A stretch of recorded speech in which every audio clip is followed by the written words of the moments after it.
अस्सलाम वालेकुम दोस्तों। कौन सी रात लैलतुल कद्र की रात है, इसमें क्या पढ़ें, कौन सी दुआ मांगें, मैं इस वीडियो में आपको लैलतुल कद्र के बारे में बताऊंगी। वीडियो को एंड तक देखें। अगर आपने अभी तक मेरे चैनल को सब्सक्राइब नहीं किया है तो चैनल को सब्सक्राइब कर दें और लाइक कर दें, शेयर कर दें। आइए जानते हैं लैलतुल कद्र के बारे में। खुश नसीब है वो शख्स जिसको ये रात मिल गई। लैल के माने शब यानी रात के हैं और कद्र के माने यानी यहाँ तकदीर के भी हैं और अजमत व शर्फ के भी हैं। लैलतुल कद्र वो रात है जब अल्लाह तकदीरों के फैसले लिखता है और ये वही रात भी है जब कुरान के नज़ूल का सिलसिला शुरू हुआ। कुरान पाक में उसे सबसे अफजल और ताकतवर रात को कहा गया है। बिस्मिल्लाहिर्रहमानिर्रहीम। इन्ना अंज़लनाहु फी लैलतिल क़द्र, बेशक हमने इस कुरान को शब कद्र में उतारा। वमा अदरका मा लैलतुल क़द्र, और आपको क्या मालूम कि शब कद्र क्या है। लैलतुल क़द्र खैरुम मिन अल्फ़ि शहरिन, शब कद्र 1000 महीनों से बेहतर है। ये थी सूरह कद्र। ये सूरह खास अल्लाह ने लैलतुल कद्र के लिए उतारी, तो उसी से हम देख सकते हैं कि अल्लाह की नज़र में इस रात की कितनी अहमियत है कि अल्लाह ने एक मुकम्मल अलहदा सूरत सिर्फ शब कद्र की अहमियत बयान करने के लिए नाज़िल की। इस सूरत में अल्लाह हमसे क्या फरमा रहा है? अल्लाह फरमा रहा है कि सबसे पहली बात जो इस रात को सबसे अफजल तरीन रात बनाती है वो ये है कि इस रात नबी सल्लल्लाहु अलैहि वसल्लम पे पहली बार कुरान के नुज़ूल का सिलसिला शुरू हुआ था। सूरह बकरा में अल्लाह ने फरमाया है कि ना कि रमज़ान वो महीना है जिसमें कुरान नाजिल किया गया, तो इससे सबसे पहली खास बात जो हमें इस रात के बारे में पता चलती है वो ये है कि वो रात जब पहली मरतबा जिब्रील अलैहिस्सलाम गारे हिरा में नबी सल्लल्लाहु अलैहि वसल्लम के पास वही लाए थे, वो रात कद्र की रात थी, लैलतुल कद्र की रात।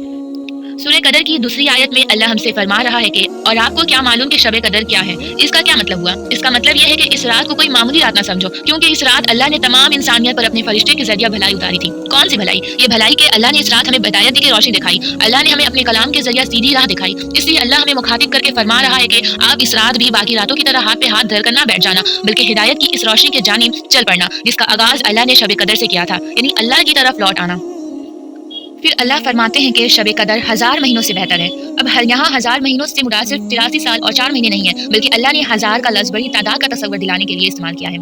इसका मतलब यह है कि लैलतुल कद्र में पहली दफ़ा वो काम हुआ था जो कभी भी किसी भी इंसानी तारीख के ज़माने में नहीं हुआ, यानी इससे पहले तो ना हमें बंदगी का सलीका था और ना ही इबादतों का। तो अल्लाह ने हमें अपनी किताब के जरिए इसकी आदाब सिखाए और हमें तमाम उम्मतों से अफजल उम्मत का दर्जा दे दिया।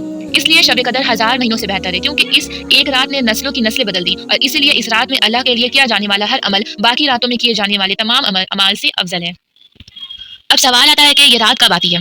बहुत से लोग कहते हैं कि रमज़ान की 27वीं रात लैलतुल कद्र की रात है, लेकिन रसूल अल्लाह सल्लल्लाहु अलैहि वसल्लम ने वजह अल्फाज में कभी भी नहीं बताया था कि रमज़ान की कौन सी रात कद्र की रात होगी, बल्कि रसूल सल्लल्लाहु अलैहि वसल्लम ने फरमाया कि शब कद्र को रमज़ान की आखिरी 10 ताक रातों में तलाश करो, यानी रमज़ान का आखिरी अशरा इबादत करो, क्योंकि इस आखिरी अरशे में से कोई भी रात लैलतुल कद्र हो सकती है। अब अगर अल्लाह चाहता तो किसी एक रात को भी मुंतखब कर सकता था, लेकिन अल्लाह ने ऐसा क्यों नहीं किया? क्योंकि यहीं से आपकी लगन और मोहब्बत का इम्तिहान शुरू होता है। अब जाहिर है कि जिसको तलब होगी और जिसको मोहब्बत होगी वही कद्र की रात को तलाश करने के लिए जदोजहद करेगा, और जो जदोजहद करेगा वो आखिरी 10 की 10 रात इबादत करेगा। अल्लाह को दीन में मेहनत करने वाले बहुत पसंद होते हैं, क्योंकि कैसे मुमकिन है कि वो मेहनत करे और इन्हीं शब कद्र ना मिले। मेहनत से तो अल्लाह भी मिल जाता है।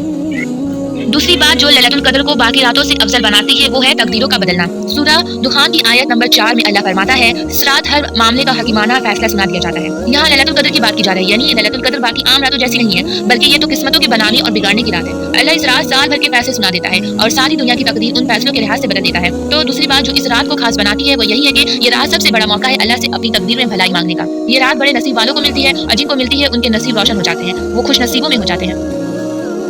अब एक सवाल ये भी है कि शब कद्र की रात कौन सी इबादत ज्यादा की जाए। रसूल सल्लल्लाहु अलैहि वसल्लम ने फरमाया, जो शख्स शब कद्र में ईमान के साथ अल्लाह के अज़र की खातिर इबादत के लिए खड़ा हुआ उसके तमाम पिछले गुनाह माफ हो गए। अब यहाँ इबादत के लिए खड़ा होने से मुराद यही है कि वो इबादत ज्यादा की जाए जो खड़े होकर की जाने वाली हो, और खड़े होकर की जाने वाली कौन सी इबादत है? सजदा नमाज। तो कोशिश करें कि रमजान की इस आखिरी अरसे की सिर्फ ताक रातों में कुछ देर के लिए रात को कयाम करें। अब तहज्जुद पढ़ें और जितना कुरान आपको आता है आप तहज्जुद की नमाज में पढ़ें, और अगर आप नमाज नहीं पढ़ सकते तो अल्लाह का जिक्र करें, ढेरे दुआएं करें और कुछ मांगने से पहले अपने लिए बख्शिश मांगे, और सारे काम ही हमारे गुनाहों ने रोके होते हैं। तो जब बख्शिश मिल जाएगी तो अल्लाह को भी मिल जाएगा।